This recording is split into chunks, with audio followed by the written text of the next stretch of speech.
brand new sub 70 840. That's not good for the video at all. Got sirens.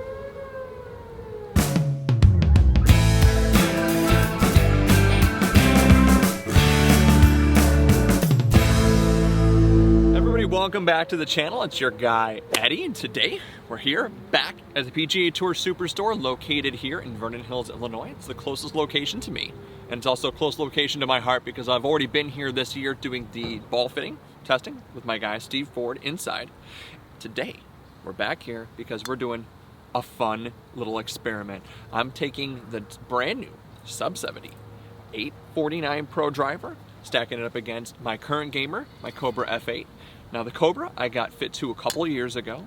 It's still been working great for me. I've been really enjoying this driver, but the brand new sub 70 849 is definitely worth trying out. I've been playing a few rounds with it. Now we're gonna take it inside. We're gonna put it up on the GC quad.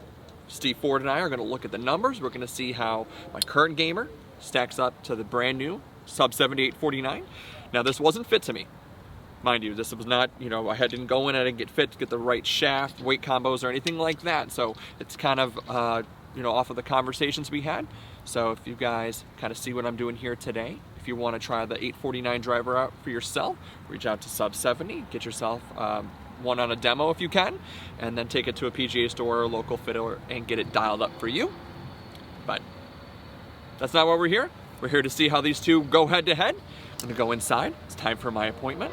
Let's go see how these guys stack up. Let's go.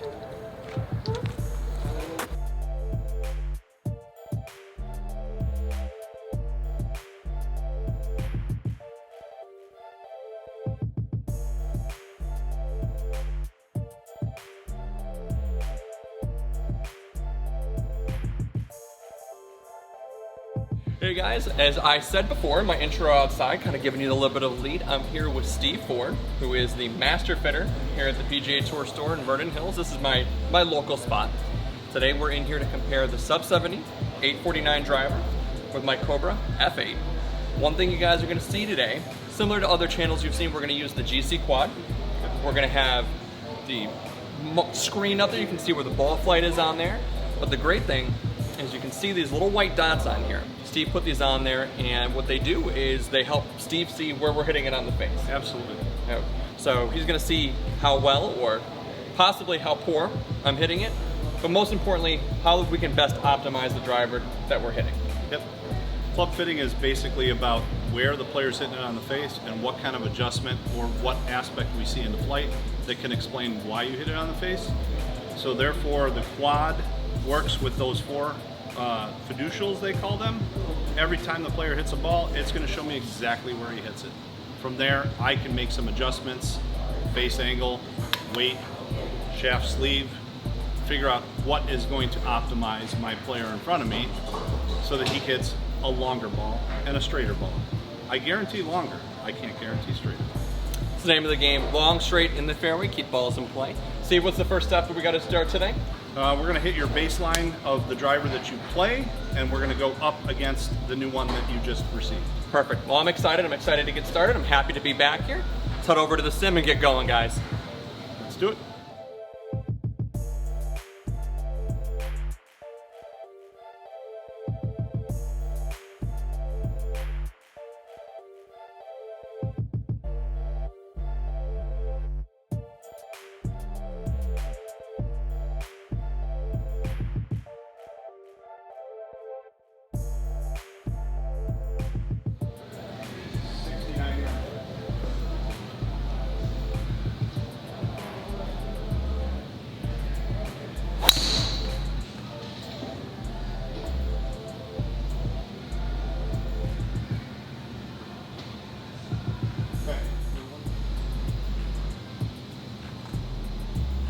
Switch it out.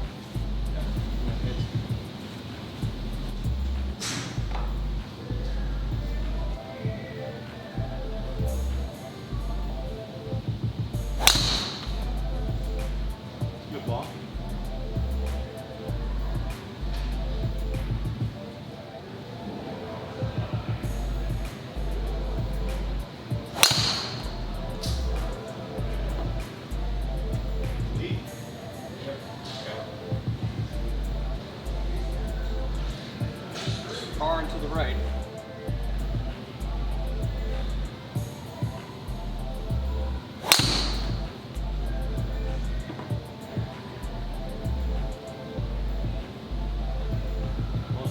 longer.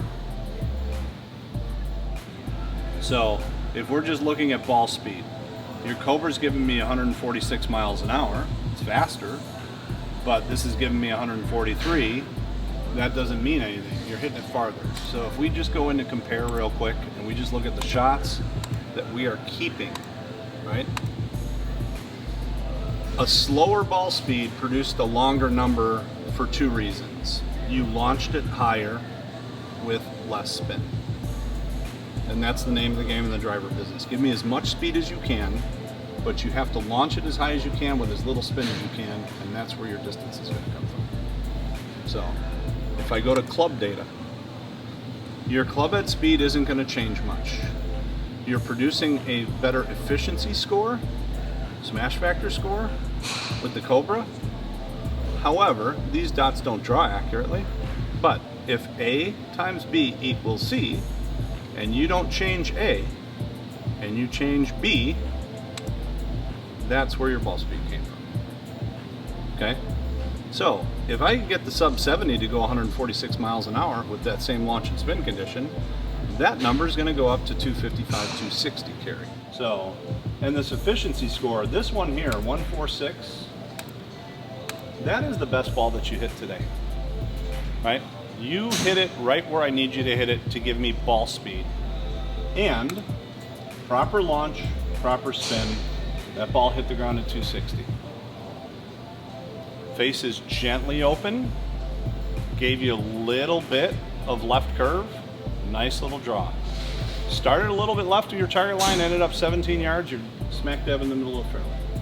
So again, with weights that are movable on a driver, you're gonna use them for MOI, moment of inertia forgiveness, and you're gonna move them around based on a tendency of a flight. If a ball is drifting off to the right for a right-handed player, you can take a heavier weight and put it in the heel of the golf club, and that will help promote the face to close. If you have a player that overhooks a golf ball, if they're too handsy, or they're always hitting it on the toe, you can take the heavier weight and put it in the toe of the golf club, and it will promote the face to stay open a little bit longer. But when you go neutral, how you're set up currently, Ed, with threes here in the heel and the toe, your face is gonna stay square based on this, call it a face balanced scheme, right? The heavier the weight in the back, the more forgiveness you have. And if this weight right now, after we weighed them, is the heaviest weight, I would leave that alone, right? So, flight on the golf ball. I would prefer to use the lever more so than the knob, right? The sleeve is going to be more indicative of open and closing rate than a weight ever will, okay? So let's try sleeve first, okay? See if we can get you dialed in here. So now what we're doing here, Steve did a little bit of an adjustment here on what you call it, the neck, the lever, The sleeve. the sleeve right here. I'm nowhere near any person who should be messing with this stuff. That's why you come to a PGA Tour Superstore to go see an experienced fitter to get you dialed in. But we fixed the club face a little bit, so now when it's sitting down, it's a little more appealing to the eye. So we'll go take it back to the quad, see where it goes.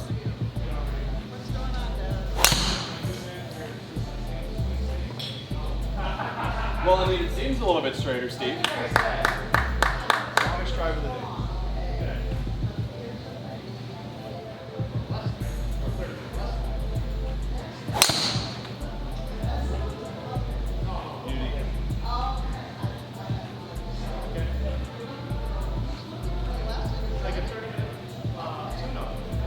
Shot. Yeah. You were tired of making it go left.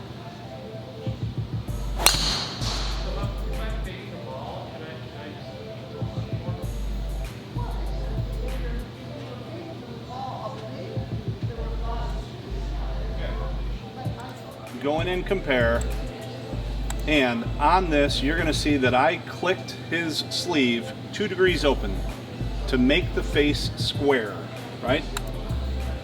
It did something. It increased his ball speed, it increased his launch, it lowered his spin. He now picked up some more yardage. I like this line. This line in both cases with the sub 70 with that launch condition sitting at 13 and 14 is really good. His F8 here, I'm going to attribute to the shaft being a little bit heavier than normal for what he's typically doing. If I hit club data right now, we can see where our impacts are. When we get drastically out on the toe is when we're losing some spin. The red dot is the last shot you hit. We lost some spin, right? So, but those two balls that are in the go zone, as we like to say, are the two balls that hit the ground at 273 and 272. Name of the game, closer to the center, the better off you're going to be. Yep. Common sense right there. So what do we play around with? Lessons. I mean, lessons are always a good way to start. Yep. Make sure we start hitting the right spot. Fix the Indian, not the arrow first. Exactly. You know, we're seeing right now that the club is working when we hit it right. And even when I'm hitting it poorly off the toe, I'm still generating fairly decent shots. Yes. I mean, obviously comparing to my current gamer that was fit a couple of years ago to this, sub 70 is clearly outperforming it if we're between the two. Yep. What would you say would be the next step in your opinion? We either try that weight just to dial down the left miss, or we play with shaft just to see can we find something that fits a little bit better in field, more so than anything else. And that's something that would go on during a typical fitting at Yeah. the PGA Tour Superstores. You'd be trying out different shafts, different combinations, and as you guys know, with the sub 70, that's a direct-to-consumer. You're going to have to do something similar to this, is you're going to have to get it from them and then take it to a fitter like Steve Ford over here at the Vernon Hills PGA Tour Superstore located in, well, Vernon Hills, Illinois, and get yourself dialed in. Yep. So we got a little bit of time left. Do you want to try a little bit of shaft combinations and see if we can really get this dialed in? Let's that a little bit. Yep. Let's mess with it. So we'll go back to the smoke that he was hitting, but rather than a 70, we'll go into a 60 just to see what feel means, and then we'll play around from there with a couple others.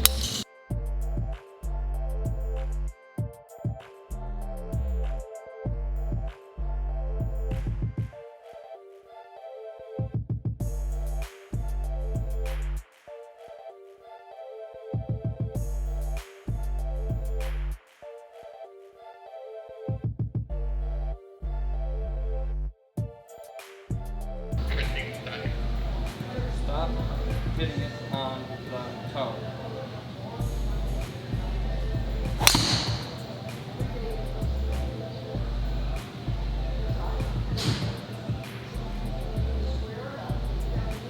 Dad, you're still going to hit it on the toe, my friend, but we generated a little bit better strike in efficiency score.